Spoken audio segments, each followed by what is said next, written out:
好，各位朋友，大家晚安，大家晚安，欢迎来到我的频道。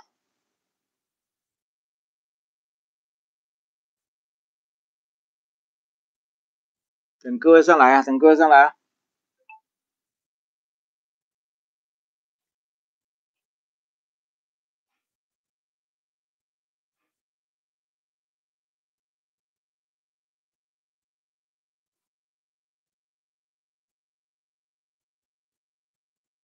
慢慢，慢慢，大家慢慢。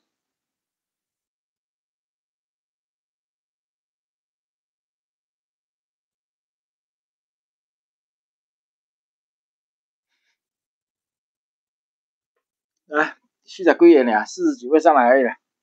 哎呀，上来的朋友，麻烦先点赞了。今天点赞都点的不多哦，最近点赞点的少，那我们那么点阅数就变少了。哈哈，大家帮忙一下，帮忙一下。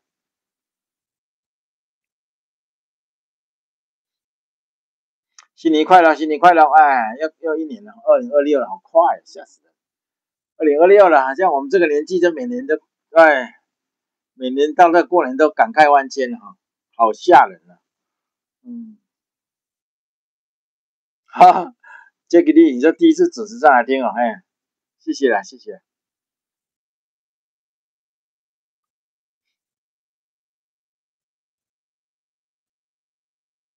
大家都不容易啊，大家都不容易啊。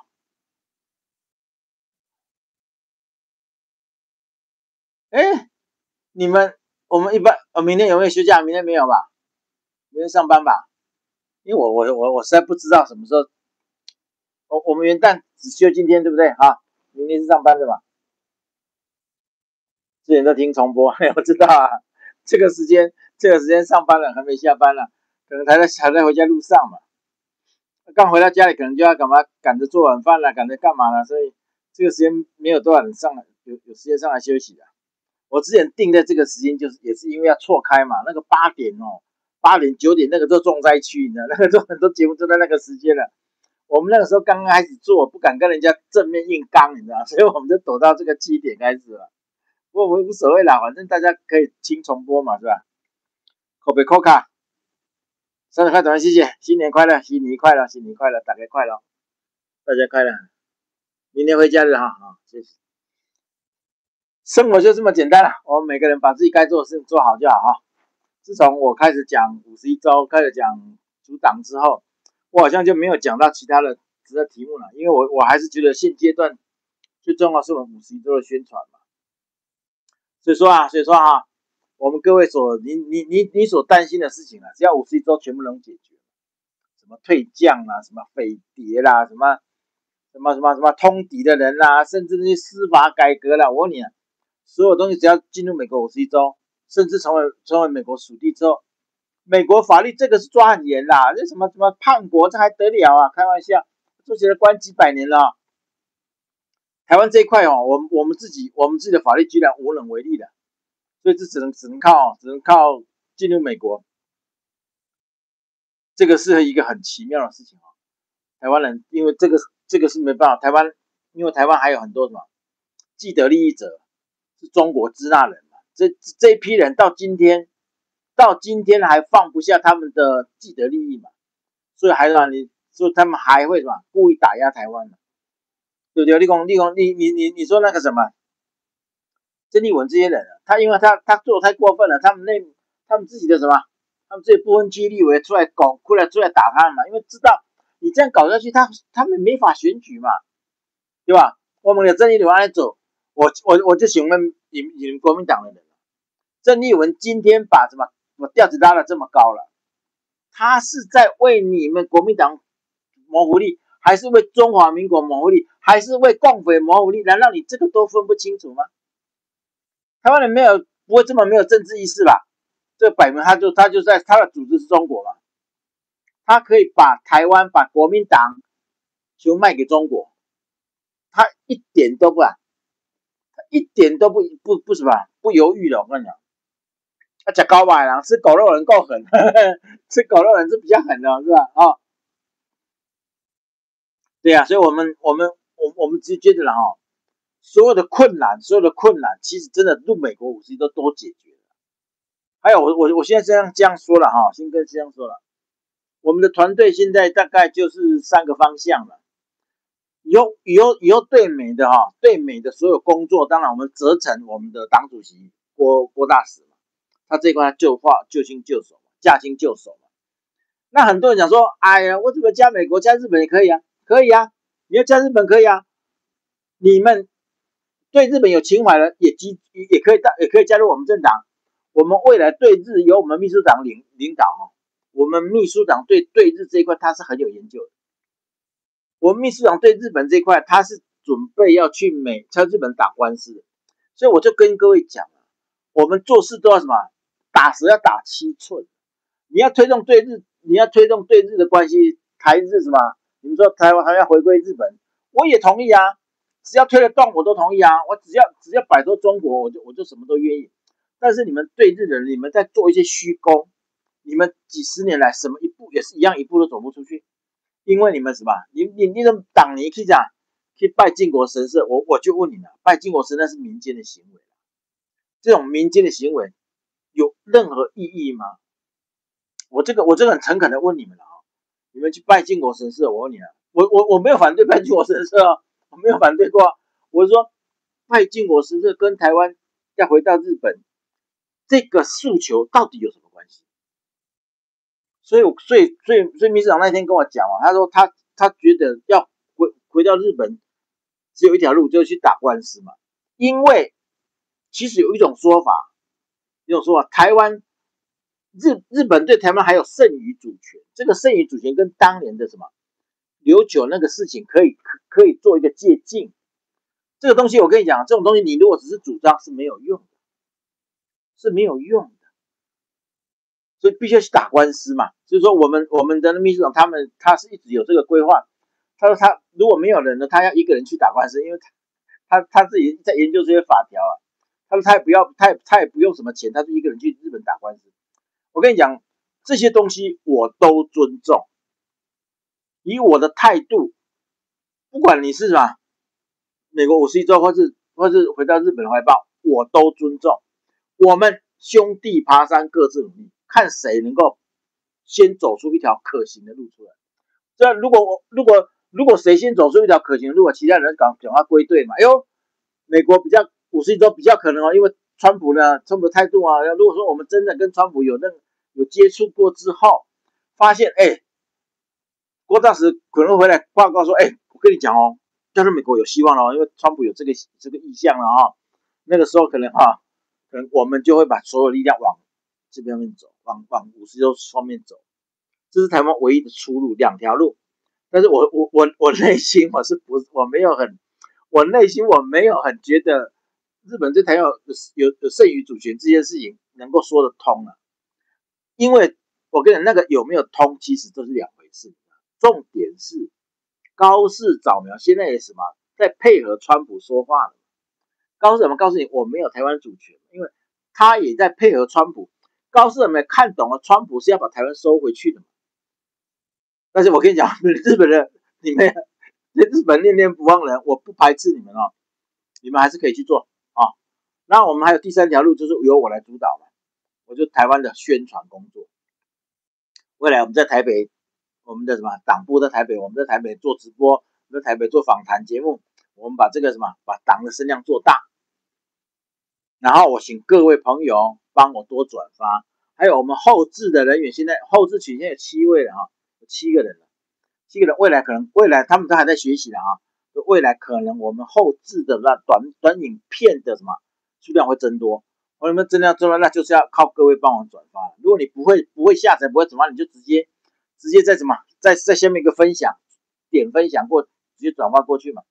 但点分享只能在可能只能在Twitter那些面其他的可能我不知道怎么弄，我不太会弄因为我都是下载之后，然后发过去的嘛。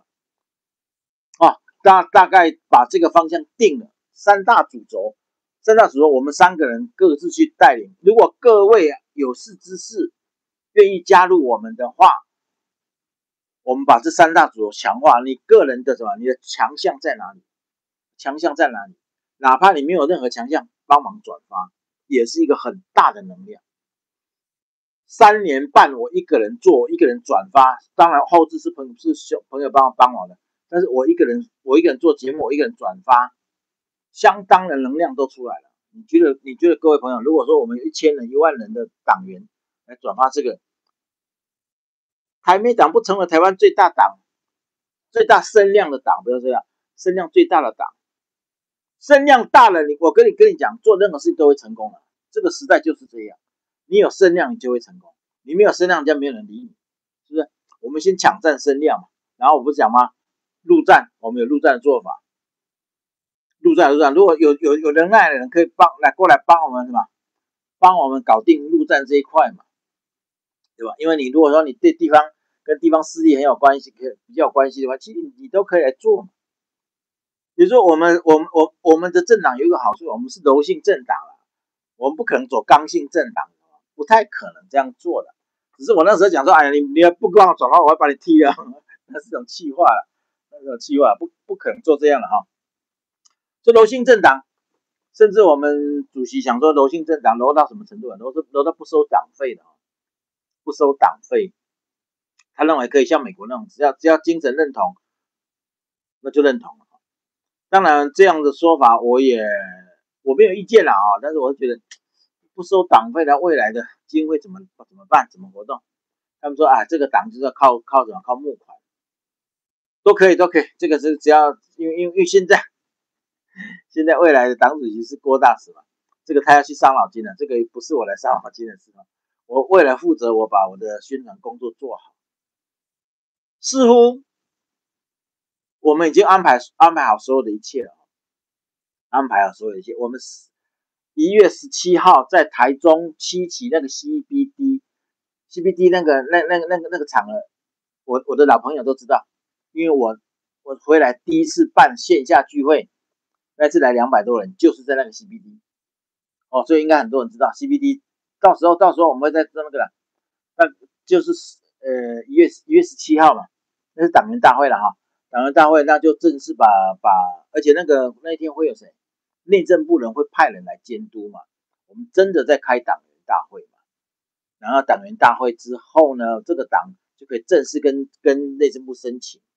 内部申请之后，我们就可以开始运作了哈，所以很快我们脚步那卡波就紧哦，脚步很快哦。那昨天跟陈主席讲，他说：“哦，你们真的很厉害。”他那个党搞了2-3年才搞起来，那党搞了2-3年才搞起来，我们大概1-2个月就搞定了哦，1-2个月就搞定了。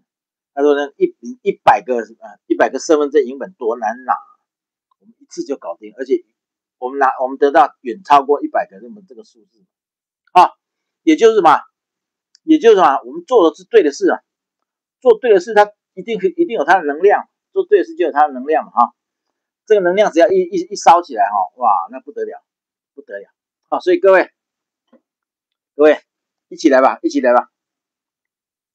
台湾有200-300个党，应该有不到300个党。之前我查是250几个党，现在可能又增加了一些哈，可能不到300了。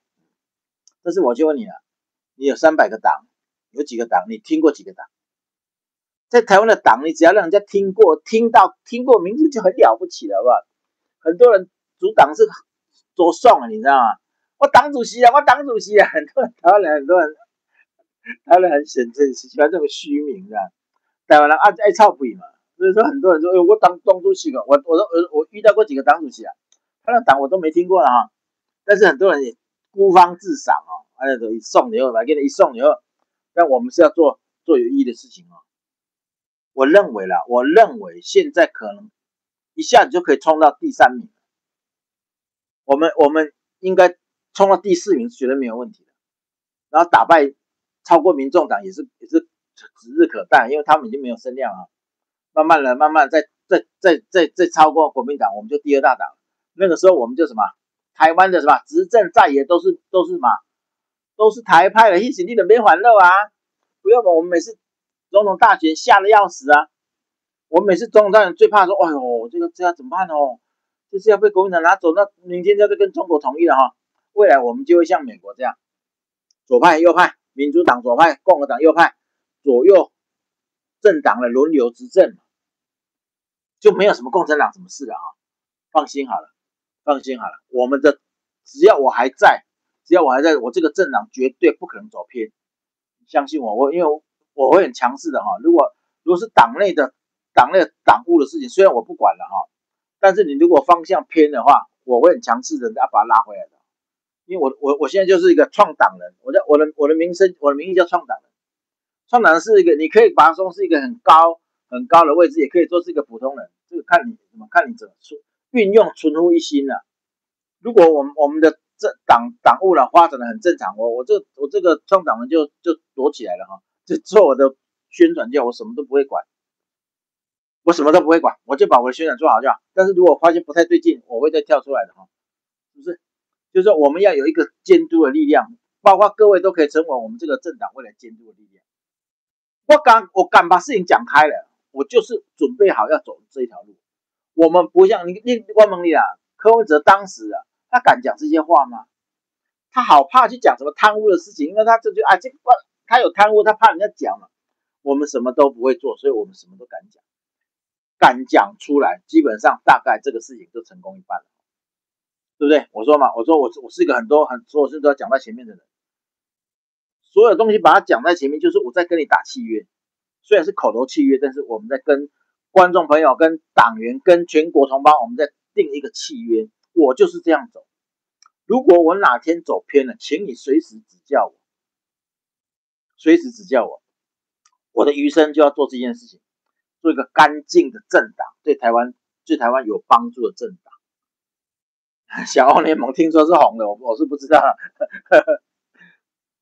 他们说我对这些不了解，你知道吗？我对这些小党我一点兴趣都没有，因为我跟你讲啦，如果一个党搞那么多年搞不出个所以然来，那我不是我笑他们，你知道吗？我没有笑他们，我说你们也太无能了吧！时代力量、基进党、欧巴桑联盟、绿党这些东西，你们搞几年啦？搞到最后，你们连3%的那个政党补助的门槛你都达不到，我觉得蛮丢脸的哈。我们是一定要往这个要谨记这些东西的。但是我相信，只要大家共同来努力啦，这个我就分工的很清楚嘛，个人做个人的，大家在自己的位置上好好去努力。我们未来的能量一定超越所有的人啦，我骗你的。所以你要知道国民党很怕你哦，我跟你讲，国民党他很怕你，你知道？因为这些亲共挺共，他知道说，如果他真推51州的话，他们再也没有在台湾这边的捣乱的空间了啊！我跟各位讲，他们没有在台湾捣乱空间，因为美国人如果成为美国的法律通敌，那很吓人的，那判你300年、500年，好不好？司法改革变改革啦，司法改革直接就引用美国宪法了哈，美国法律了哈，还有什么改不改革？啊，你是大法官，你恐龙法官，你恐一下，美国的大法官马上纠正你，立马上就有代志。所以说，这是我们在我们自己我们今天在台湾很多东西走不出去，就是因为什么？统独之争嘛，而且什么台湾人跟外省人到今天这个隔阂还是打不开嘛，因为他们还是有大中华情怀嘛，我们是要脱中入美的嘛，我们要学日本的脱亚入欧，这是我最常讲的东西，所以我连中华文化都反哦。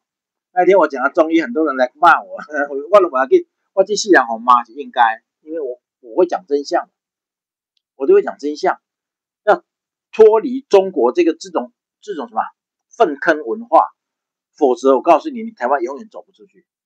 这个是我们坚强的意志要做这件事情。到目前为止，我就问你了，这个概念有谁能够很清楚讲出来？有谁？台湾有哪个政党像我们这么清楚的说，我们要脱亚入欧，我们要脱中入美，我们要脱离中国的粪坑文化，我们要唾弃中华文化。那个中华文化，全世界最糟粕的东西就是中华文化。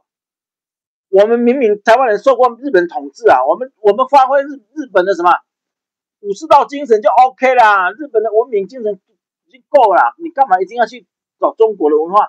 中国那个中华文化到今天他们都不知道他们说中华有什么意义啊？那中国人到今天也知道说，哎啊，我们复兴中华要干什么？中华有哪一个曾经带给中国什么东西？对全世界中华文化没有任何贡献。不要再讲我四大发明，没有全世界没有人承认中国四大发明，好不好？只有你们中国自己喊爽了，连四大发明都喊爽了，你说还有什么？你告诉我还有什么？我干嘛去跟那个虚假的文化？中国真的是个虚假到什么程度？非常恶心的一个国家，非常恶心的一个国家啊！什么都是假的啊！连疫情期间的科兴疫苗都是假的，所以我不讲科兴公司结束营业了，首席研发官被枪毙了啊！你知道这个问题在哪里吗？我可以跟你讲，我终于知道这件事情了啊！以前人家讲说科兴疫苗是习近平家里的，我不相信。那我觉得，好像有可能，要不谁能够在这个时候，习近平当时封城，把它弄得很大，就是要什么恐吓你中国人，让你每个人都来打疫苗。这个疫苗是习家的，他的弟弟叫习远平，习远平的儿子叫什么？习明正。为什么叫习明正？因为是习远平的弟弟哦。习近平的弟弟叫习远平，习远平的大老婆生了孩子本来叫习明正。可是因为习远平又找了什么老二嘛，小老婆就是那个杨兰兰，澳洲那个杨兰兰，所以那说杨兰兰有人说杨兰兰回到深圳就直接去看齐心，就习近平老妈妈，他说要去习近平，但他说以前说那习近平的什么女儿，不是，她是习远平的小老婆，所以呢，因为习远平跟着小老婆之后，就把他跟他大老婆生的孩子交给他妈妈养。所以再改他妈妈的姓叫齐明正，齐明正的女儿叫什么？谢其润，科兴疫苗的股东的老板就是叫什么谢其润。谢其润是谁？习近平的儿媳妇。而齐明正，习近平的儿子叫齐明正，习明正也可以了，叫齐明正也可以了哈。是被培养成要来接班习近平，因为习近平没有儿子嘛，是完全整个培养，但是培养系统培养到一半停掉了，因为那个时候就22年就已经他的培养系统就开始停掉了，很多人就是找不到这个人的资讯了，因为他们是会放到一个地方去历练，然后马上过去1年就把他提升官什么，但是这个系统好像停掉，所以其实习近平的位置出现危机已经是3年前的事情，3年前就开始，所以但是中国人要搞这种这么大的位置的转换，它是有细腻的感觉，这点细腻的慢慢做，它不会像很多小国啊，一下就翻脸，一翻两瞪眼。中国不会这样，中国人斗争世界一流的，所以他可以把它斗得很厉害。所以就是说，为什么科兴有几千亿的什么未实现的未分配的利润哦？科兴赚了很多钱，因为全中国都用那个科兴嘛，对不对？习近平还可以把全国封城嘛？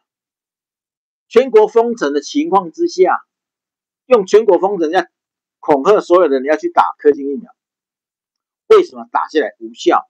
然后现在可以把科兴疫苗公司是吧结束营业，首席研发师被枪毙，为什么？知道出大事了嘛？出代志了嘛？因为无效，所以会死掉。为什么说死掉几亿人？疫情那天死掉几亿人，我越想越相信，因为城市没有人了，乡村也没有人，人都不知道去哪里了，死掉了啊。所以这个事情到今天我就说了，连毛泽东这个大恶魔，他害死的中国人都没有习近平弄死的人的零头。毛泽东算一算是吧，五大革命跟3年是吧？3年自然灾害总共大概死掉9600万吧，这是杨尚昆统计的，不是我统计的啊。杨尚昆统计。而现在呢，习近平因为疫情搞了一个无效疫苗，然后搞了方舱医院什么搞了，让你去打疫苗核酸，一直在核酸，就让你聚集再去感染嘛。你不核酸，你怎么去聚集大家去感染？所以一直到中国为什么会死掉那么多人？习近平因为他的家族的什么利益，他为他家族利益赚这个钱，他可以把中国几亿人让他去死掉，他都无所谓。而这个事情到现在已经慢慢露出台面了。啊你为什么想你讲你如果当你发现这个问题之后，你就把它推回去吧。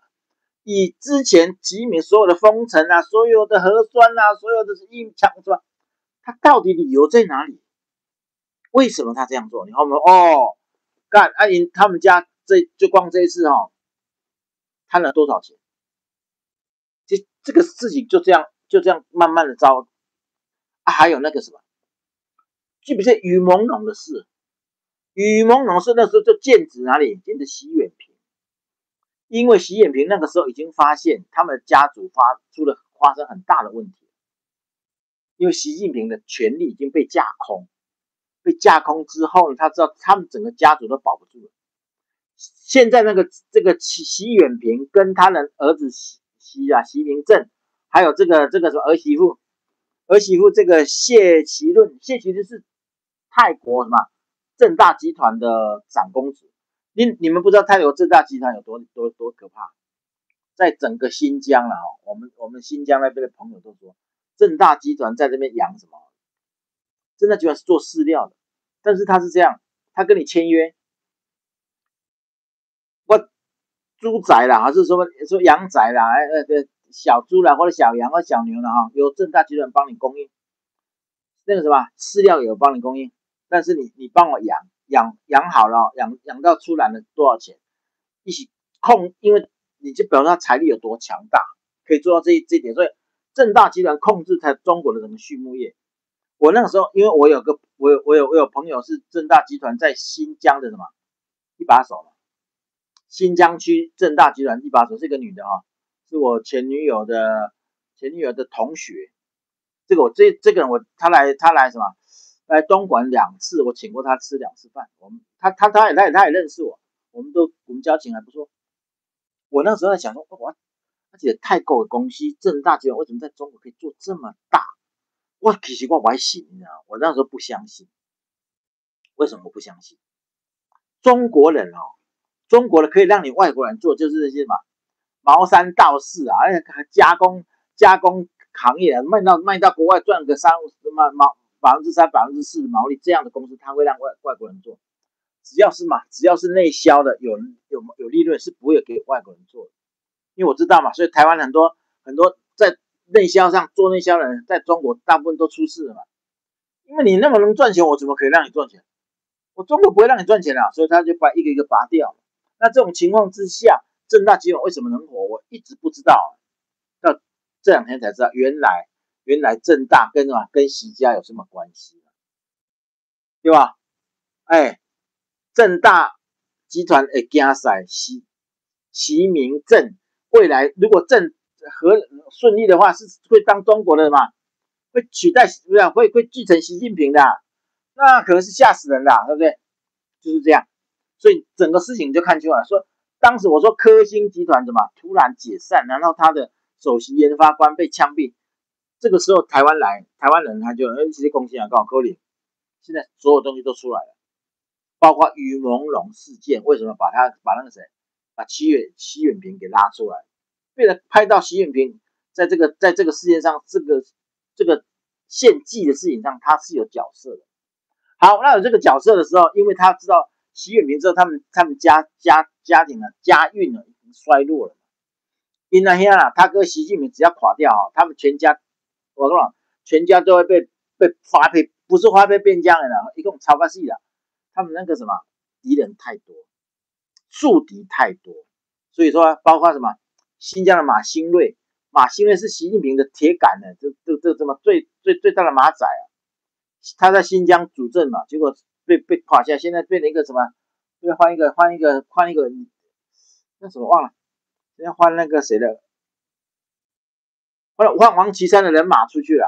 这个东西我跟你讲，一个人的马仔一个人的什么左右手一个一个被砍掉，军方被砍完嘛，空军被砍完嘛，将领被砍完嘛，习近平现在单身一个人嘛，单身司令嘛，他什么都没有了他连政政治军方他都垮掉了，马兴瑞被关起来，你就知道这问题大了嘛。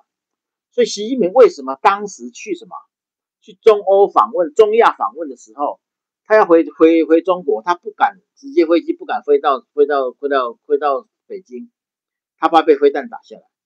他飞到什么？飞到新疆，从新疆降落，因为那个时候的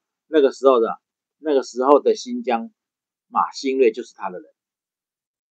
新疆人都知道，我那些新疆朋友知道说，马兴瑞怎么可能弄掉？我说没有啊，因为他组织垮掉了。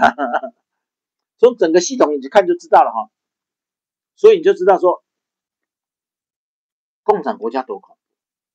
我就问你了，习近平你都已经是一代的什么集权暴君了啦，你已经是集权的君主了，对吧？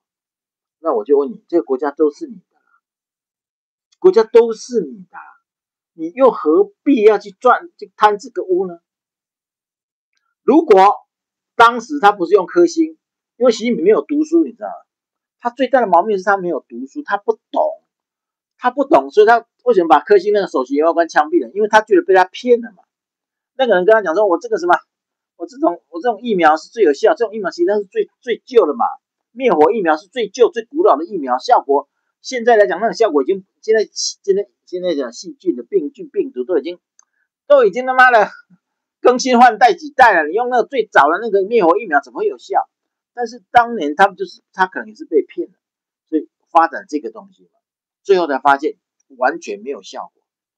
他没有效果，他还没有说，发现没有效果，赶快紧急进口世界各的新疫苗，他也不愿意，因为安利博民主嘛。那我习近平，所以中国的领导人为了面子，你们死几千万人、几亿人都比不上中国那个什么那个首领的那个面子重要。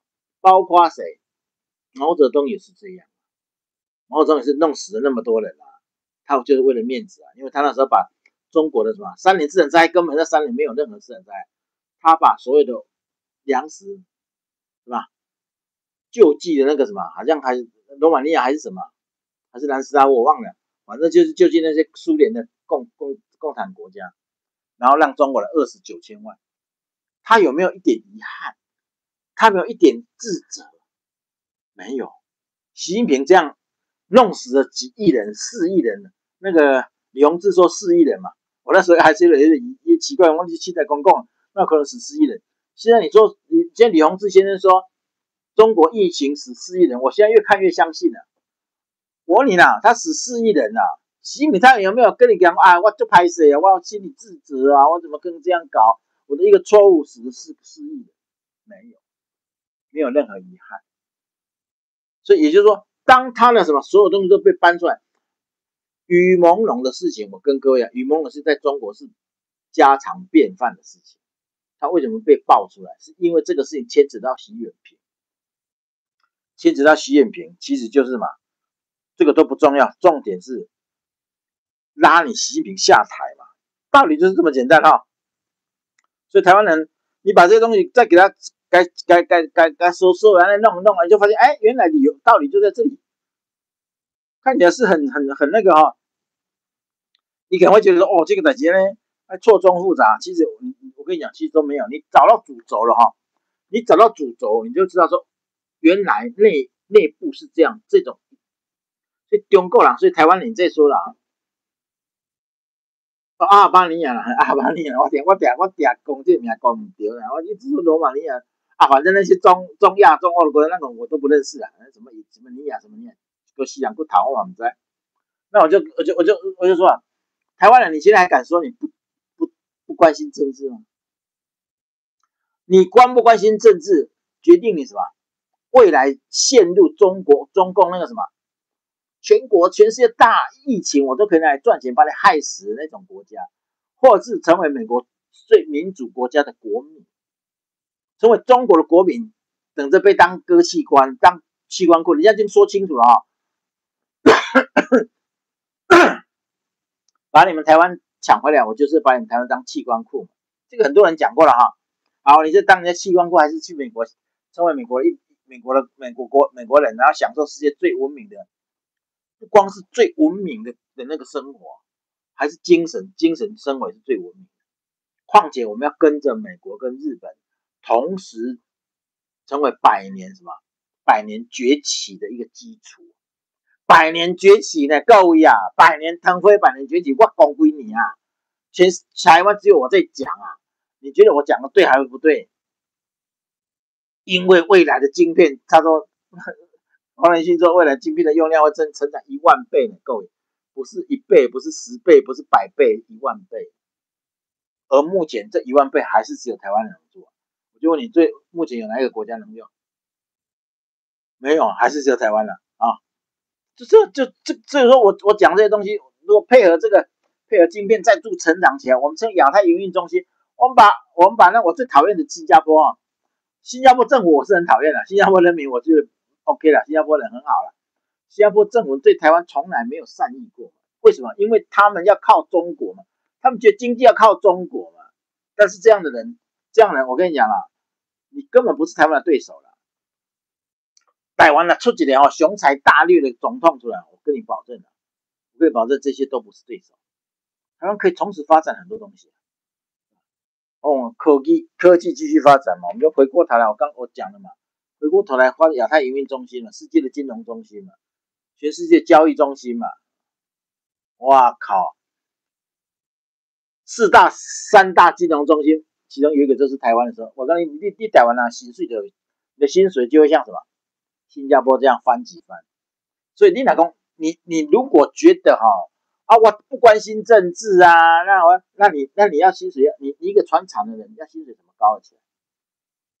我们可以走新加坡的路，是因为我们国家也小，我们也才2000多万，新加坡它700-800万人，但是我们国家也算小，可是我们比它好的地方是我们的科技太强大，所以我就说，如果台湾的官员呢有这个雄才大略，敢走这一条路的话，我真的跟你讲，台湾那个翻起身来那个真的是世界上最有竞争力的国家就会在台湾。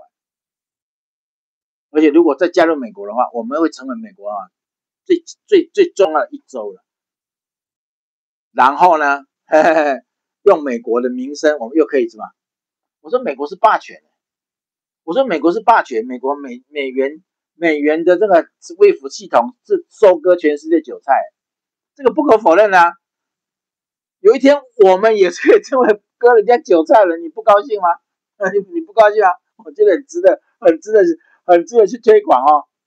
而且啦，真的现在美国国内川普的意向越来越清楚了。我觉得川普是真的要台湾，他真的要台湾。你可以画，我跟你讲，他去喊那个加拿大有什么意思？他去喊那格陵兰有什么意思？项庄舞剑啊，绝对意在沛公啊。这个世界，而且川普最喜欢搞这套。我觉得川普比较厉害的地方是他的目的在哪里？他不让你知道，但是他会让几个项庄在那舞剑舞了半天，哇靠！结果呢，真正的意在沛公嘛，沛公就是台湾嘛。这个我是绝对相信的，因为川普这样搞也不是第一次了，也不是第一摆安尼做啦，是吧？对不对？我就问你啊，他去弄加拿大干什么？加拿大对美国有任何意义吗？我就问啊，各位，其实美国对加拿大一直都是逆差嘛，等于是美国在帮加拿大，那个你还要我来帮你的国家，你又没有战略地位，我就问你啊，他要加拿大要干嘛呀？找一个他妈的孤儿来认养，是不是？明明这边有一个贵妇人，有一个富人的大千金要等着嫁给你，还要带一大批的嫁妆去给你，你不要，你去要那些什么，是不是？格陵兰有没有像那个还很久以后的事啦？现在地球暖化还没有到说整个什么北极都融化了之后，那个航道一出现，格陵兰才有价值。可是台湾现在现有的价值就存在这里啊！台湾现在现有的价值就在这里等你啊！美国他为什么不要你？笑死人！况且法理上本来台湾就属于美国。我跟你讲，台湾有史以来没有一个人把台湾的法理地位讲清楚，从来没有。为什么？民进党他也没有啊。民进党为什么没有？他不愿意把它讲太清楚。因为他还在用中华民国这个国号嘛，你叫他怎么去自圆其说？各位，二次大战明二次大战，美国才是唯一战胜国。美国让这么强大的日本是被美国打败的。中国到日本投降之前，你都没有打过一场胜仗，在中国战区。况且你是绑在中国战区的，中国战区之外跟你任何关系都没有。那时候台湾是日本的属地哈，那时候台湾是日本的属地，跟你中国一点关系都没有。所以中华人民共和国说，中华民国已经灭亡了，这个事情不是错，确实。当一个政权从这个国家被赶出去之后，他就算灭亡了。他灭亡之后，但是他在台湾流亡，因为台湾不是他的土地嘛。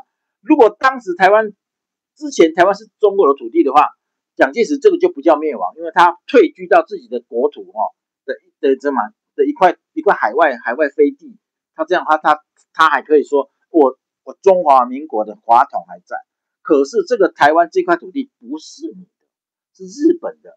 所以你就是真的在中国彻底的亡国，中华民国是已经亡掉，在台湾它叫做流亡政权，全世界还没有一个流亡政权能够复国的，好不好？所以你们这些，所以他们这些为什么这些外省人，他们现在没有人想要复国了，他们只想什么？啊，我过来靠那个他们的亲兄弟嘛，共产党是他们亲兄弟嘛，所以这些事情为什么很多人讲不清楚？因为你民进党到今天没有能力把中华民国这些外衣脱掉，所以你只能不伦不类的继承了这个法统，不伦不类继承这个法统，让台湾到今天切身不明了。切身不明的坏处是什么？没有邦交国，所以我们没办法跟世界各国有正常的往来，跟世界各国更正常的邦交，你才有正常的关税贸易嘛。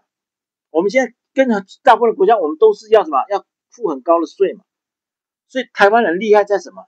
如果我们不是把晶片做到 top， 做到世界第一流，让世界不买都不行。我做到我开价权，他妈我今天涨3倍就涨3倍，我要涨1倍就涨1倍，你们任何人都没有办法对我一点办法，因为我是唯一的供应货商，所以我们不怕这种关税，但是我们的传产就会越来越差。尤其在共产党低价的倾销下，我们的传染真的要销出去很困难，越来越难，因为我们跟谁都有关税，加上共产党那个价格都不知道，那个价格是你想象不到的价格，懂吗？也许这种说法可以让什么？可以让中华民国深受其害的这些人慢慢醒悟过来。对啊，我们加入美国，我们可以司法改革就完成了啊。这些亲共舔共的自然就会受到美国法律的制裁啊。没有一个人敢在这边跟我讲什么，讲这退将，没有一个人敢这样哦。这些人马上闭嘴。而且看法律如果能够溯及既往的话，这些纪凌莲这些的哈，这些什么帅化民这些全部都有罪哦，全部都要抓起来用美国法律的制裁。所以呢，传产业。还有台湾人觉得前途哇，猛不要的啦。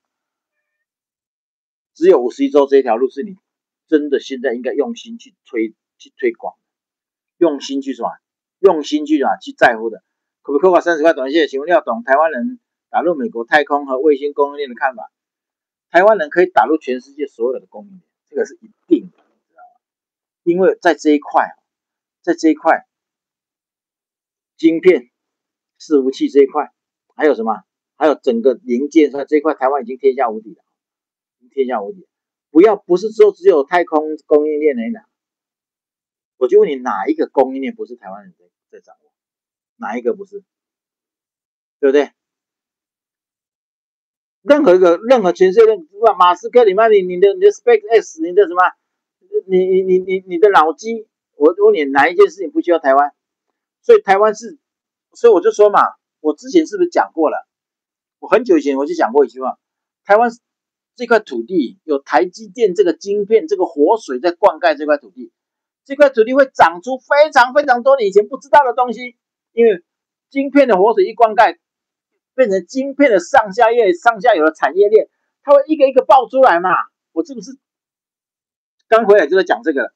我从中国回来，我就是讲这个事情，因为这个事情我在中国已经讲很多年了嘛。果然嘛，是吧？后面说，哎呦，广达伺服器 AI 伺服器卖个惊死，卖个变鬼，你知道吗？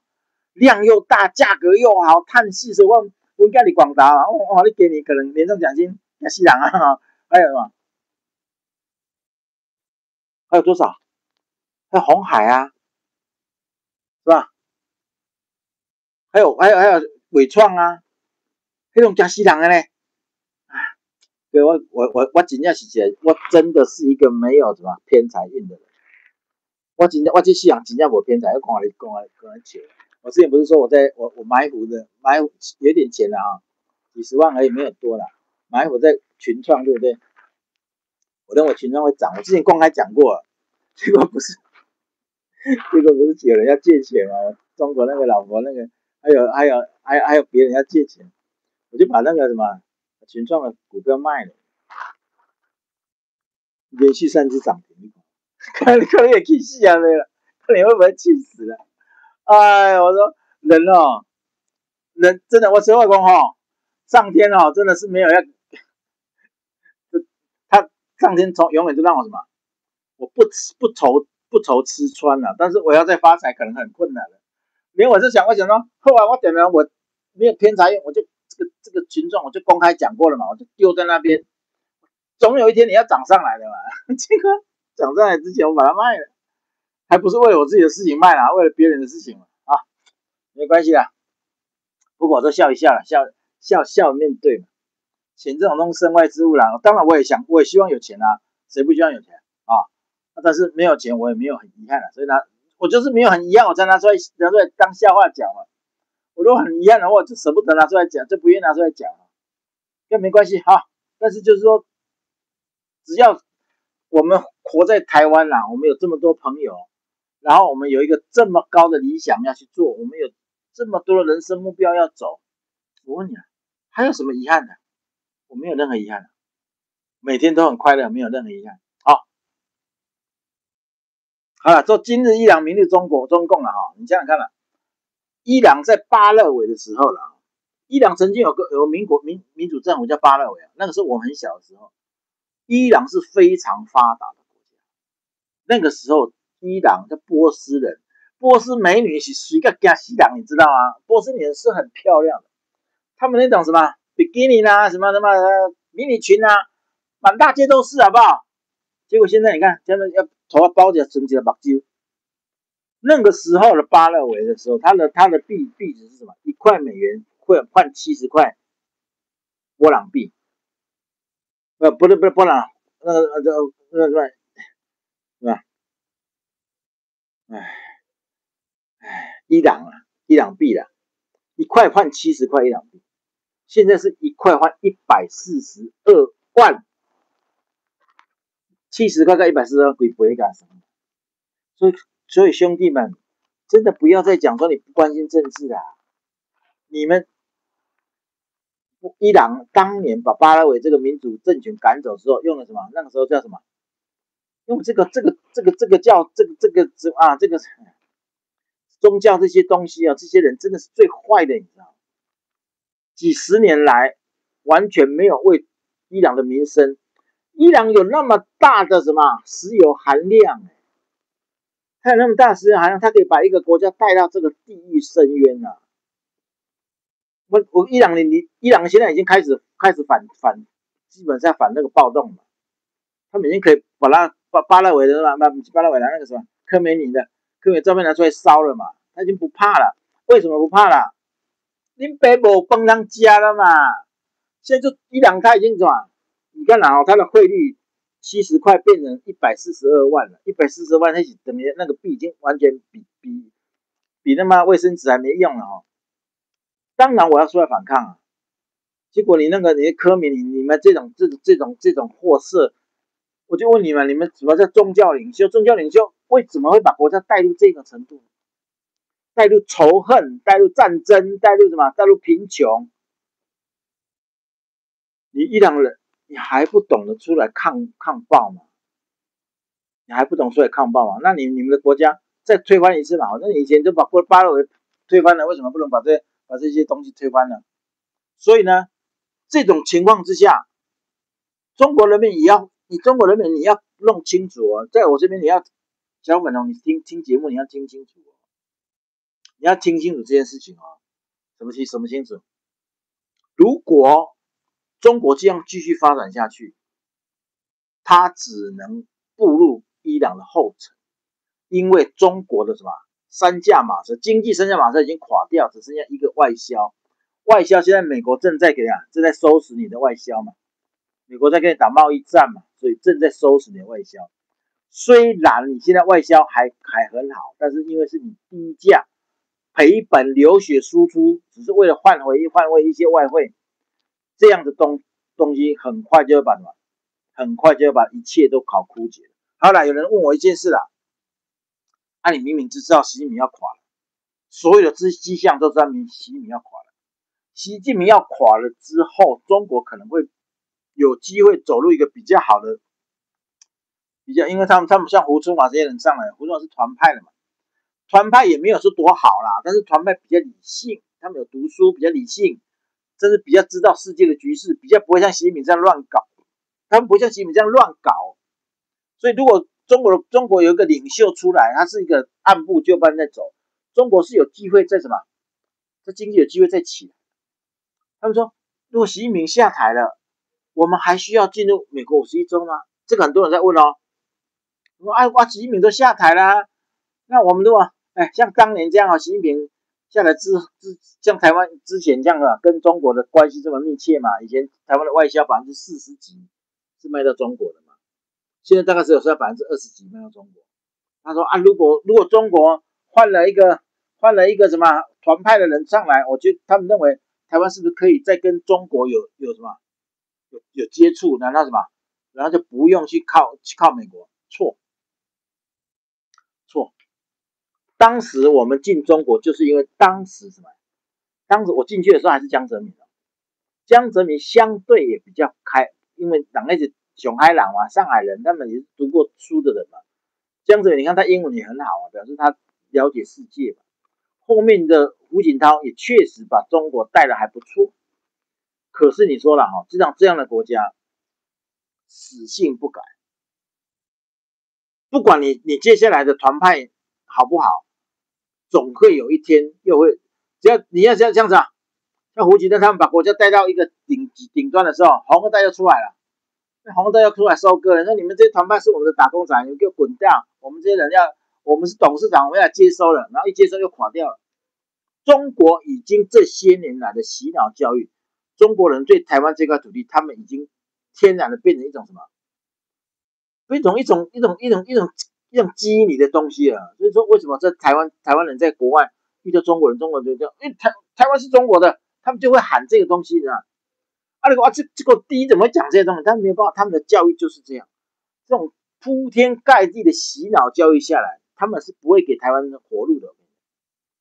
不会给台湾活路，不管谁上来，也许可能会短时间内让你感受到哎呦，还蛮开明的哦，这个胡春华还蛮开明的哦，不开心，可能台湾可能在跟中国发展比较密切的关系，我跟你讲，不可能。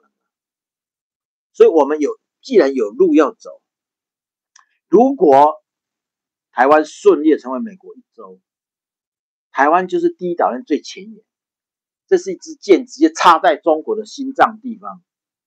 中国经济不会再起来。对待中国最好的办法就是一刀把它毙命，一刀让它毙命，把它打趴，永远不要让它再爬起来。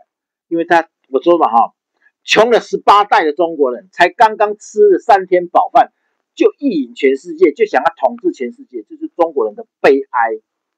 这种基因是砍在这种基因是在他的在 DNA 里面的，是谁也改变不了。所以有机会我们要赶快趁现在中国现在最弱的时候，台湾现在是有史以来最强的时候我这个原则各位要把握。台湾现在是有史以来最强的时候，中国是有史以来最弱的时候。不管你们外面消费者怎么去宣传，我跟你讲，实质就是这样。我们的股票2.9万了，快3万了，这不是最强是什么然后呢，既然这个时候我们有机会，我们就赶快只有一条路进入美国。中国你再怎么样，他都不敢打美国。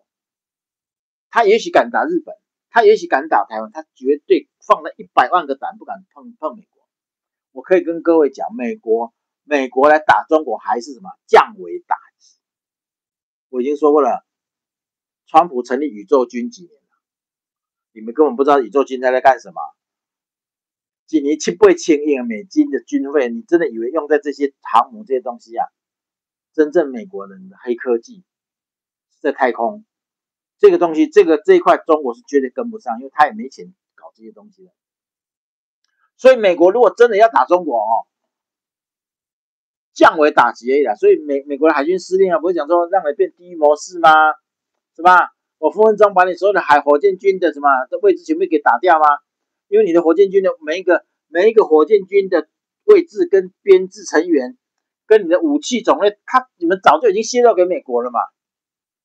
美国要干你中国是很轻松的所以只要台湾成为美国的一州，而且是什么美国的命脉的那一州，经费就在我这里，你的命脉一州，我可以跟你讲，共产党从此不要说不敢打，从此他经济也起不来了。这台湾是一把剑，直接刺到你的心脏去了。这就是台湾唯一的活路，加入美国是唯一的活路。不是你现在说我现在台湾独立了，然后中国后来中国现在我就很弱嘛，说没关系，让你独立吧。他在想说没关系我过几年我抢起来再来跟你抢回来，没完没了没完没了。你说对吗？那最简单的乌克兰独立几年了？乌克兰独立了20-30年了吧？那说打就打，所以有用吗？独立有用吗？一定要找一个大山靠了。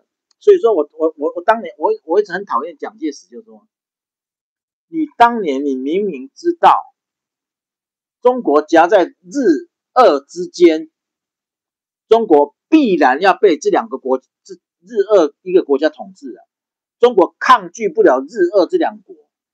而你蒋介石在日本读书那么多年，你难道不知道日本那个时候有什么飞机、大炮、坦克、航母，什么都有？日本那个时候零式飞机全世界最好，那时候他的零式飞机比美国的还好。蒋介石，你明知道中国那时候还在大刀队的时候，你怎么敢去跟日本对抗？所以，与其让俄罗斯让苏联统治，不如让日本统治。这个概念，难道你蒋介石没有吗？所以你就是蒋介石，就是拿了俄罗斯的、苏联的这钱去盖了建了黄埔嘛，然后开始占地为王嘛。不是说黄埔一成立，第一件事打广州商会嘛，杀了人家广州商会2万多人。广州商会是洪门的，广州13行你们都没听过，那个是富可敌国。孙中山拿到武力之后，第一个就是灭掉灭掉广州商会，第二个灭掉谁？陈炯明。再把陈炯明讲的陈炯明叛变，去你奶奶的！你是算什么东西？为什么要叛变？你又不是陈炯明的什么人，他叛什么变？陈炯明那个时候已经在广东实行三权分立了。陈炯明是绝对有国际观的。国民党里面只有陈炯明宋教仁黄兴这3个人稍微算可以了。其实我跟你讲，蒋介石这种地痞流氓。所以中国最后被地痞流氓占领了。这个地痞流氓，我讲的不是毛泽东毛泽东是因为蒋介石跟孙中山引进了苏联，他才有机会，否则毛泽东算他妈个屁所以最大恶魔是谁？孙中山嘛，蔣介石嘛，是不是？他们北伐个屁什么？因为他们袁世凯出来复辟才北伐了。弄清楚袁世凯复辟才几天而已，80几天而已而孙中山的北伐，蒋介石北伐跟谁？跟复辟差11年搞清楚好不好？袁世凯复辟后11年，你才去北伐，那个跟袁世凯复辟有什么关系？袁世凯称帝有什么关系？有什么你弄清楚嘛？台湾人这个在中偏向公共谁啦？当你把这些东西都掌握住之后，我们民进党连这个代都不敢讲了。我讲过，民进党不敢把国民党的根挖掉，是因为什么？你还在穿着他的中华民国外衣嘛？我们没有要穿这个外衣我们也要真正而已我们要加入美国所以这种代志我们就大力宣传大力宣传，你把国民党近代史，把国民党这个最脏、最龌龊的国民党，完全给他挖出来。我告诉你，他在台湾，只要说像我们这样大量去宣传，台湾没有一个人会再相信国民党，因为其实你比共产党更恶，你知道吗？国民党比共产党更坏呀。为什么他会斗不过共产党？因为他那时候真的比共产党坏嘛。我跟各位讲了，毛泽东毛泽东如果不是死得太晚，毛泽东如果早一点死的话，毛泽东在中国还算是英雄啊，我跟你讲。但是他后面他死得太晚了，他后面为了什么？因为他已经下野了嘛，为了再重新掌权，发动所谓的文化大革命，他不惜让十几千万人为了换取自己重新掌权。从那一段开始，他才变成恶魔的。从那一段开始，他才变成恶魔。否则，我跟你讲，之前的毛泽东还算是有点本事，还算是个人物。所以我常讲，最坏的其实是孙中山跟蒋介石。毛泽东是在这样的氛围之下，他才有机会坏。他骂他算个屁啊！一个人啊，明明知道我打不过日本，可是我还要组织军队去抗日本，因为我是在帮苏联打的，帮苏联打十几千万人。他妈，我常常讲，你们这些国民党这些抗日的这些白痴这些到今天讲这些话，你到今天还没有弄懂吗？孙中山抗日是在帮俄罗斯抗日，也有在帮你抗日的笑死人了！让你去抓，让日本管，你会比现在幸福10000倍，好不好？那个时候是有潜力可循嘛，台湾嘛，东棒嘛，都让日本管得那么好，苏联所到之处把汉人全部杀光了，这样的对比，你居然还靠到俄罗斯苏联给你蒋介石，你孙中山是什么东西啊？最邪恶的东西是他们这些人，完完全全没有为人民着想过，只为了我现在有机会靠到什么？靠到苏联了啊！苏联就要被好武器、好钱那我就有机会站起来，所以我才不管你什么未来人民怎么样，是什么把人家汪精卫讲成怎么样，把人家什么陈炯明讲成怎么样？其实你们去把近代史看一下，汪精卫主政那几个省完全没有战火，了不起啦，这才是了不起啦，对吧？所以说，当我们这些人我们这些人是为什么敢这样做？因为我没有要在体制内跟你搞嘛。我没有在体制里跟你搞，我也没有要当台湾总统。我如果当台湾总统，我跟你讲，不然那过是中华民国总统我算了啦。我们这个论述就不要再讲了，因为毕竟我们要执政嘛，我未来可能是中华民国体制下的总统，那我们还搞个屁啊！所以我们成为美国51州，我就敢什么，把你国民党所有的什么见不得的东西，我可以全部挖出来了。甚至我跟你讲，民进党你们也考不到哪里去了，你们有做到见不得的事，你们自己看一下了，对吧？所以不要再什么，不要再犹豫了，这一条路是你没有选择的路，只有这一条路走了，否则你看了民进党嘛执政几改对吧？必然背你了，蔡英文背你了，12年过赖清德2年这背你如果再把李登辉加上去，台湾也执政20-30年了，那我就问各位我们的困境有走出来吗？我们困境怎么走出来各位对吧？你在派人嘛，这整个30年啦，你困境行出来无？因为你走错路了，你有走错一条正常路但你应该讲说，不再怪我们了，因为当时美国没有这个意愿。美国当然要联中制俄，所以美国在打压阿扁是要讲台独的时候，他被打压死了。那个时候是时代过去了，时代已经都过去了。现在我常常讲，现在跟小布希的时代完完全全不一样。什么时候美国放出了这么多的善意，你看不出来？连高市长都配合川普讲了。我问你呢？美国首相什么时候讲过说，以前有没有首相讲过？哎呀，我不具备台湾的主权，没有人会讲，因为他们都有一个模糊空间嘛。现在为什么要讲？因为高市要讲，因为川普要你了嘛，川普要把你娶回去当老婆了，我当然日本当边看嘛他口水边流边说好了，让给你了。就是这个态度啊，就这个态度啊，所以我们可以自然而然的跟美日形成一个最结实的联盟。我们是什么？直插中共心脏的这支宝剑，因为我们是什么？第一岛链最前沿，是不是？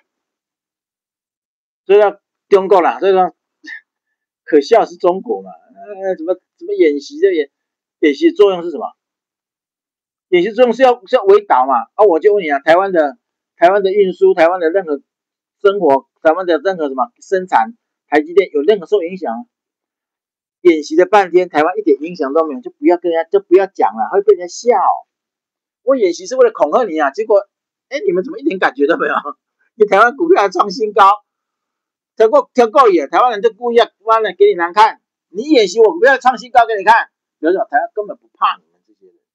哦，好了，现在已经开始，台湾人首先不怕中共了嘛，接下来就不是哦，接下来就开始要做的事情就越来越积极了嘛，对吧？我们的这个党成立将会惊天动地的。1月17号啊，1月17号我们上党大会会成为一个历史的日子，请记住这一句话，这个历史的日子将由我们这一代人来开创。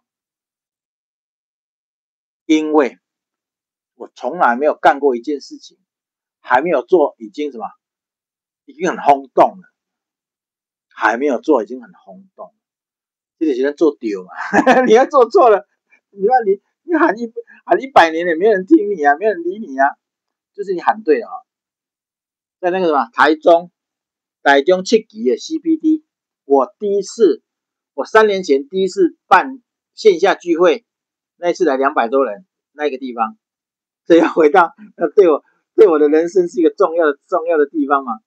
我那时候我回台湾之后做了大概不到1年的自媒体，我那时候助理就说：“办个见面会。”我办见面会是不重要啦，人没人来就更小对吧？我那时候一开始就租200多人的，好几万块的场地，我那时候想说，我嘛想，我嘛讲，我那叫大啊！一开始找了一个250个人的场地啊，那来10个，你们笑死啊！你们讲笑死，所以我那时候请面唔惊大请，你捌听过？那时候真没想这些事，办就办啊，来啊，几个开落去啊，场地个租落去啊，来200多位嘞！所以有些时候你讲有些时候真的是别去想不要去想成败，干就对了干就对了。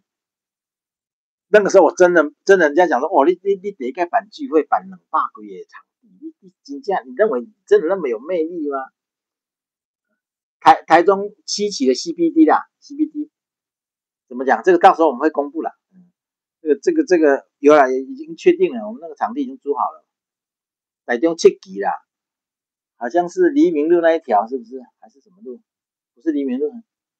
不是，现在不在台中高铁站啊，因为台中高铁站的集市会它不租给正堂，我们本来要在那边租嘛。我们之前在那边办，是因为我们是社团，他接受，他不接受政党。他说您进党啊，因为成立党，那他们不租给政党，所以我们只能换到，要不然的话，这个什么高铁还便宜一点的。这个7期这个 CBD 它的那个它是比较那个好的，比较好的地方了。茶葫芦，对，茶葫芦，弄错，茶葫芦是茶葫芦没有错，是茶葫芦没错啦，茶葫芦，也就是说希望大家那天我们共襄盛举嘛，那个场地把它挤到爆，那个时候我跟你讲，你绝对会记住1月17号是台湾整个国运的什么翻转的日子。哇，你塔山立团你这个是个很谦虚的人，怎么会讲这么骄傲的事情？因为我感受到这个能量，我感受到这个能量，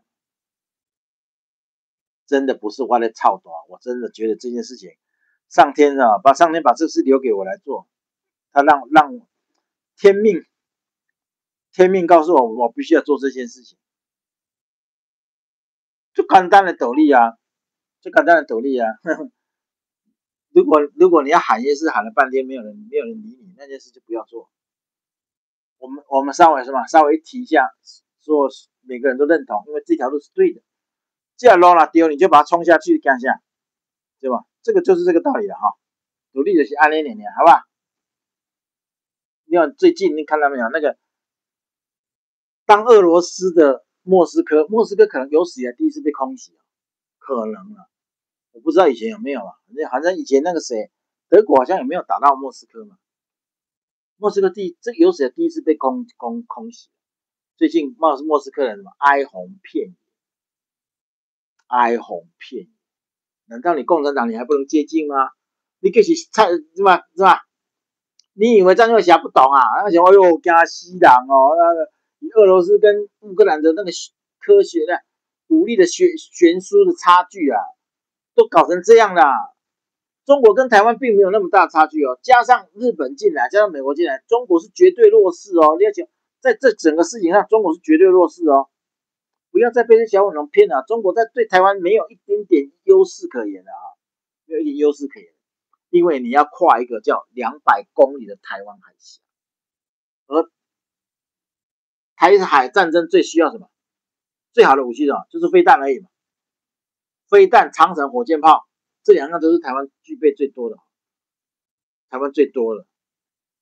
你的船不够我打，不够我鱼叉飞弹打，不够我雄三飞弹打，你不够我爬，因为我雄三我自己生产的啊，我一年几千颗在生产几年了。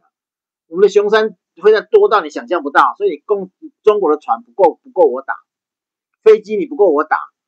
我们爱国者飞弹，我们有天弓，我们有天剑，所以中国你根本过不了海峡这件事啊。所以什么？还有美国人，美国你只要发动，我就给你第一模式，光台湾你都打不过了，还有美国人，还有日本呢。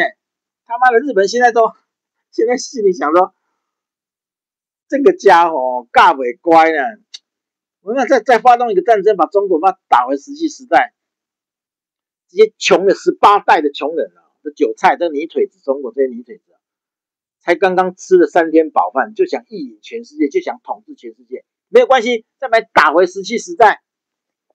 这个全世界现在的共同的看法就是这样，所以就利用今晚现在要打中国，要打中国几年，要打中国多少人？全世界各国都认同，一年几千颗怎样？我们生产几年你知道吗？你有那么多船吗？你那个小船啊，不用我们打，小船用火箭炮就可以打了，好不好？我们飞弹是打你大船的，你有几万艘大船吗？有啦，你们有几万艘，那是渔船啊，搞清楚好不好？要弄清楚，你们这些小粉红什么都不懂啊！你们的航母一颗飞弹就可以打中，为什么？因为我有最精密的导航，我一颗飞弹就可以把你的那个舰手那个什么那个指挥中心给打掉。台湾的飞弹是可以一颗把你打瘫痪的，没有办法把你打沉的，也不一定哦，是不是啊？乌克兰那个海王星飞弹比雄三还弱化好几级，它不是一颗把那个什么俄罗斯的莫斯科号给打掉吗？打沉了哦，2颗啊，2颗把莫斯科号打沉了，不是打趴，是打沉了。所以你没弄清楚，只要导航，现在军用 GPS 的误差在10公分了，10公分的误差，我就问你，我打你心脏就打你心脏啊！你一艘船随时，而且重型鱼雷都还没有讲到那个MK400的智慧型重型鱼雷，那个是可以自己去找目标的。那个一颗飞弹可以把你的什么航母给打断，脊梁骨直接给打断。那个鱼雷一颗几吨，你知道吗？台湾现在美国不是卖了台湾不少了吗？所以你们中国这样弄清楚啊！台湾的武力现在真的不输中国了，不输中国了啊！况且我们没有什么，你们那个什么连你们连那个什么博物馆里面的东西全部都被换掉了。你看你以为你军方有战力啊？搞不好到时候啊油库没有了，油早就卖完了。因为中国的粮仓从来没有一件粮仓是完整的哦，油库也没有啊，是吧？真的站起来你就知道啦，你就知道你们有多可笑啦。到时会外好笑了，好不好？对啊，他说高铁要修到台北，今天意淫这个呢，我不知道这个意淫这个干什么，意淫这个有什么意义啦？台湾海峡，你不要讲那些白痴讲的话，你知道？你白痴现在说要搞高铁盖到台湾了，不要再做梦了，因为做这种梦很可笑。其实就觉得你们他妈的，哎呀，这里是共产党了，他们从来不从真事实去做，永远都是大外宣，永远都是说谎，永远的公拽啊，永远就干这些事啊，好吧？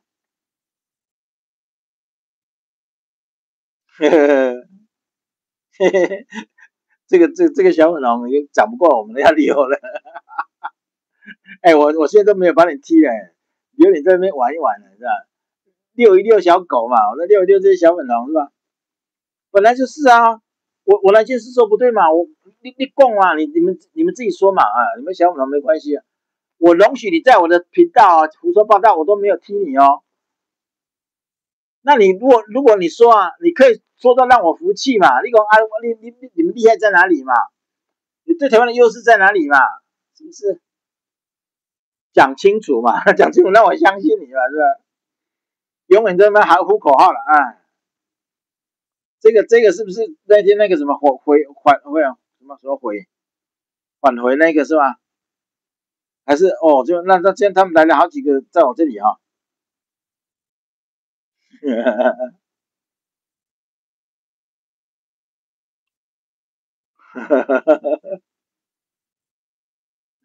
小粉红说我每天整个做标本，我在啊，我知道台湾整个做标本啊，做什么做器官库啊，所以我说啊，开战那一天我会冲到最前面，我宁愿死在战场，我都不要死在家里。到时候被你们他妈的台湾如果被中国共产党占据了，我们这些人哦，我跟你讲啊，被折磨到死啊，一样是死，我死在战场，我他妈的雄壮威武啊，对不对？我死在战场多么理直气壮啊，气壮山河，我干嘛要在家里被折磨致死？如果台湾真的有那天被共产党弄走了，我是一定会第一个被抓去折磨的，这个必然的，因为我骂太多了，你知道？啊，小粉红，为什么我不怕？小粉红，我这么了解中国的人哦，我知道中国你如果真的侵略台湾之后，我一定是不得好死的，我都知道为什么还敢做？为什么？我看不起你们嘛，你们拿什么过来？笑死人了！我就从来没有看不起过这些人啊，我就不相信你能过台湾海峡。你过来气购买好不好？气购买哈，这些没用的东西啊，嗯，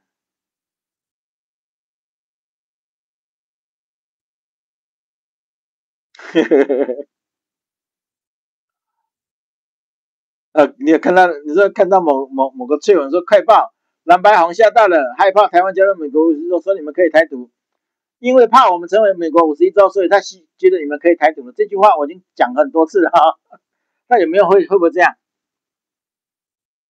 这个是他必然要这样抉择的，因为我们都加入美国之后，他再也回不来了，再也回不去了，他再也拿不回去了的嘛。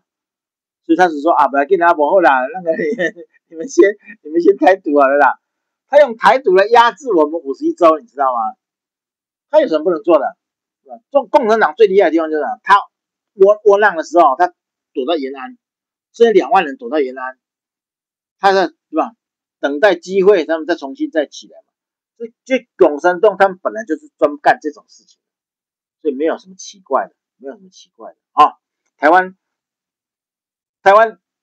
51州会不会被台独影响？我觉得是不会的。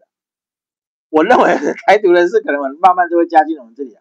我觉得现在是郑国军的郑南军啊，还有什么小草那些比较理性的小草，不是小草，不是全部都是那种，有些小草只是对现在的那么社会不公，他有点那个嘛。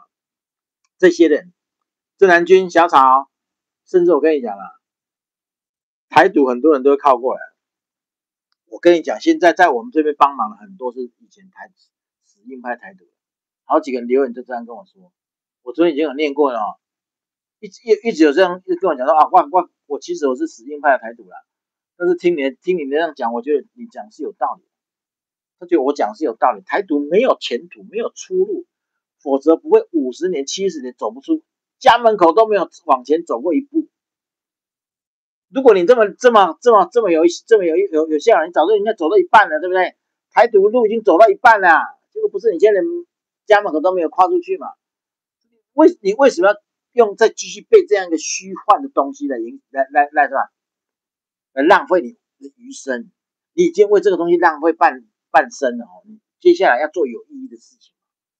我们这个是绝对是有意义的事情，所有了解国际局势的人都看好我们这一块。否则你看美国很多现在的网红嘛，现在国外的网红也很多在做这个节目啊。劳伦斯不是不是也在做这个题目吗？其实我跟你讲啦，那个什么斯坦他们，我跟他越来越，我们才讲多久，已经有这么多人了，慢慢越讲越多人，把这个气氛给带起来。各位，你帮我们把这个东西转出去嘛？卡住了吗？啊，对啊，已经很多人在玩了，就你会觉得越来越好玩，越来越好玩啊！我们这样做对的事情嘛，才能够影响世界嘛，对吧？而且我们的朋友已经开始什么，把我们这些短影片呢发到谁啊？发到那个川普的出搜秀嘛，还有那个什么推特上给川普留言嘛。哎，已经很多朋友在做这些事情了哈。我可以保证，川普一定看过我们的东西了，因为他的那个已经发过很多次了嘛，他已经看过了，只是他有没有注意到不知道。但是我们已经开始可以哦，我们所有的朋友都开始在什么全力以赴了啊？对啊，拼51州，所有最好科技都在台湾啦。那个时候他就不是要说，那个什么 50-50啦，对吧？就没讲啊嘛，因为他明明知道在美国很困难了，他今天到美国成本增加3倍，你想知？那既然台湾也是美国的国土，那我干嘛要让美国来弄？那直接台湾弄就好了。台湾可以做出全世界最好的晶片，我干嘛一定要拿回美国？现在我们都是同一个国家啦，是吧？美国很简单啊，你干嘛做那些不可能的事情？你再派一个航母战斗群第7舰队，然后再派一个航母战斗群，2个航母战斗群来就可以把台湾保护好了。你的晶片产业就什么永世安康太平，你就可以继续称霸世界。我们晶片还不会帮助你的科技发展，帮助你的美元霸权，你都是在自己国家的东西，就不用怕啊。不用说哦，每次台积电台积电还要你的 FBI 进驻，就是怕你泄露他们的军事情报嘛。不用啊，接下来说台湾就是你的啦，是不是？按你们哦，美国你台湾成了你们一部分之后，你们最大的东西是帮我们把匪谍清除掉，用美国宪法，用美国法律把这些台湾的什么亲共、舔共的什么退将啊，什么司法改革啦，那些什么恐龙法官啦，全部处理掉。这个才是我们最期待的，你知道吗？各位，我们自己处理不了，对吧？咱台派已经执政30年了，包括李登辉30几年，我问你，你处理了什么？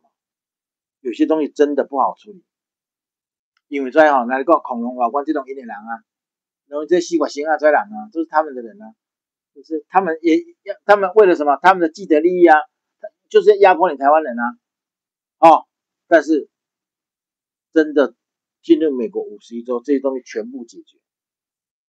安尼就该管了，那有什么困难？指引你一条正确的路，好不好？对啊，无啊，要不然你不相信，来跟我辩论啦，我接受辩论啦。你说塔山你在讲唔对啊啦，唔来讲啊，对唔对啊？对吧？我嘛做斯文的人，我也可以很斯文啊。我龙马是当做龙马，我嘛当做斯文人啊。我可以斯文的跟你辩论，好不好？对吧？我这边辩论很少输了，辩论很少输了，搞个气泡嘛有灾嘛，试试看，好不好？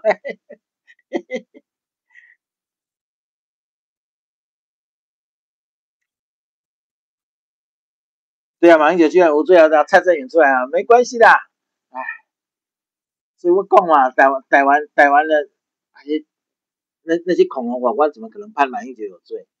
因为醒出白案嘛，对吗？蔡正元，我的确立蔡正元，一辈子他妈的当国民党的走狗了，最后拿来当垫脚石。蔡正元你台湾人呢？你这个不要脸的台湾人，你看最后你的下场是什么？被台湾人抛弃，也被外省人抛弃，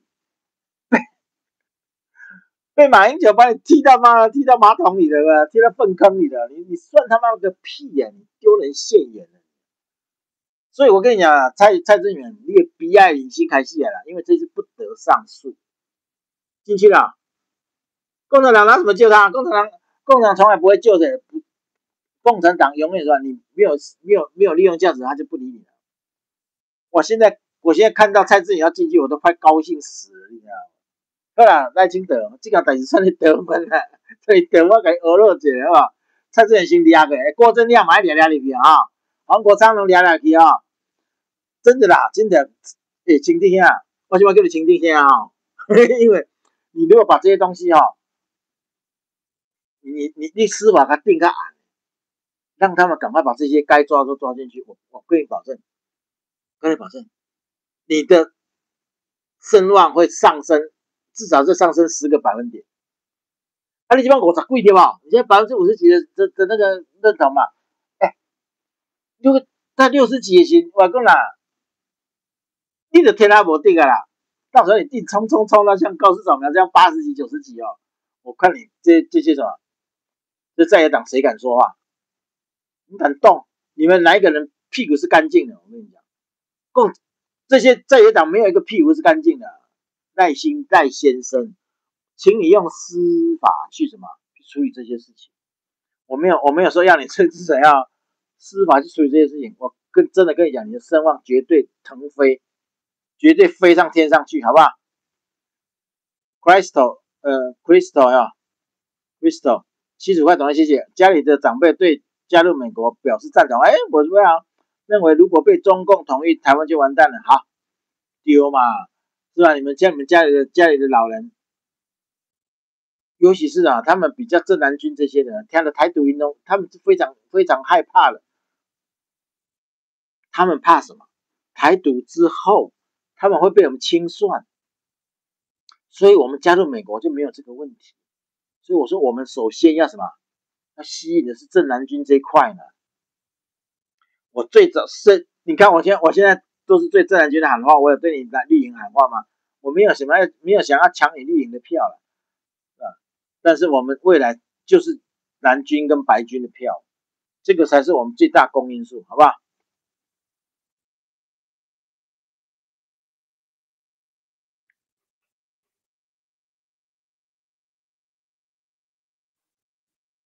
你跟老人说同意了，就福利就没有了，对吧？这些老人，你统一了，你还有什么？你要退休金，你被秋西养了，开什么玩笑？中国退休金都快发不出来了。现在我说啊，中国最要崩溃的最后一条线是哪里？退休金这个底线。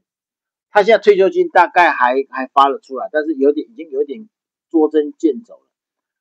等到他连退休金都发不出来的时候，中国大概就完蛋了。所有因为什么？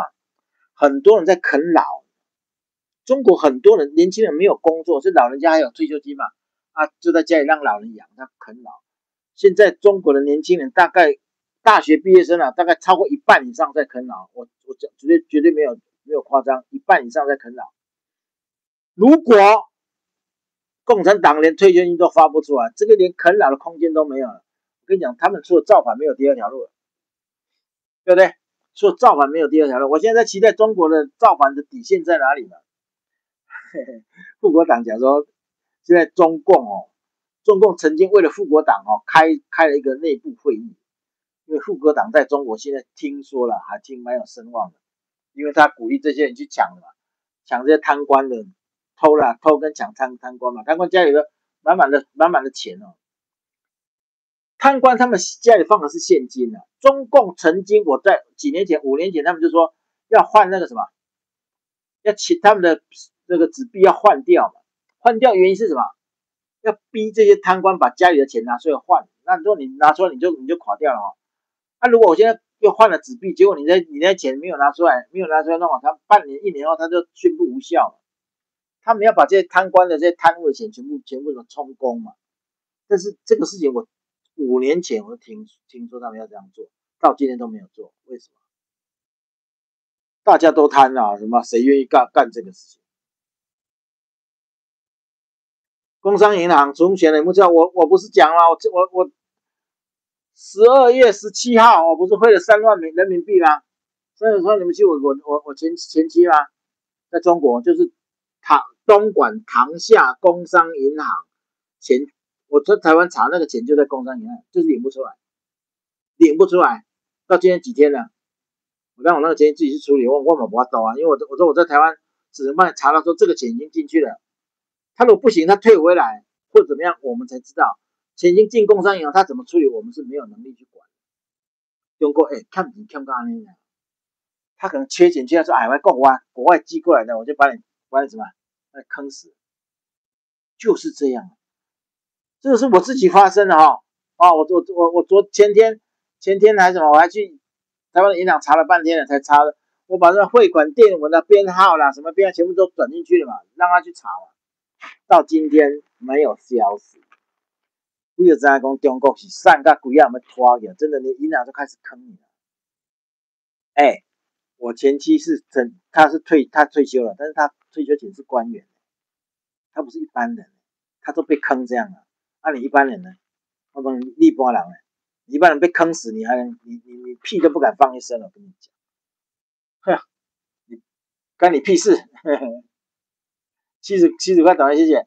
要等何时要邀请主席一起直播，我们可以更清楚的知道他的理念跟蓝图。可以啊，当然可以啊。这个什么怎么讲？我是讲说等那个什么台北的办事处了。现在我们成立大会都还没有过，而且现在也还没有正式选他当主席，你要知道。现在是我们私下希望他当主席，但是我们大会要选，所以他现在还不是正式主席。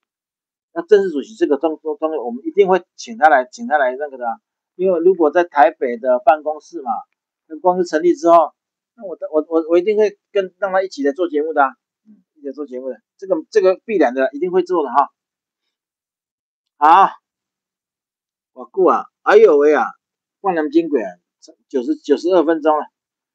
好了，现在到这里，不要再讲，越讲越多了哈，因为一集已经做到92分钟了，现在修好了是吧？难怪说昨天我们节目结束之后，秘书长也来嘛，所以我们就在凯莉那边聊天聊到11点多嘛，然后我们就一直鼓励说，凯莉你要做直播啦，宣传你的政党，一定要直播宣传效果比较好。还说哎呦，我求你啊，像你这样一个人没有稿子，一直讲90分钟，我哪懂？根本不要这样想，你可以做20分钟啊，先做20分钟开始嘛。希望他了啊，希望他也勇敢的站出来，自己为自己的理念去宣传了。这个时代给了我们一个最好的红利，就是什么？每个人都可以直播，所以每个人都有资格做直播，每个人都有资格宣传你自己的理念，所以这个才是真正的什么公平的民主社会。对啊，公平的民主，任何人都有资格做节目，任何人都有这个宣扬你的理念，好不好？谢谢，今天先到这里为止。我不赶快就结束哦，我又讲两个小时还在讲，感谢，谢谢各位。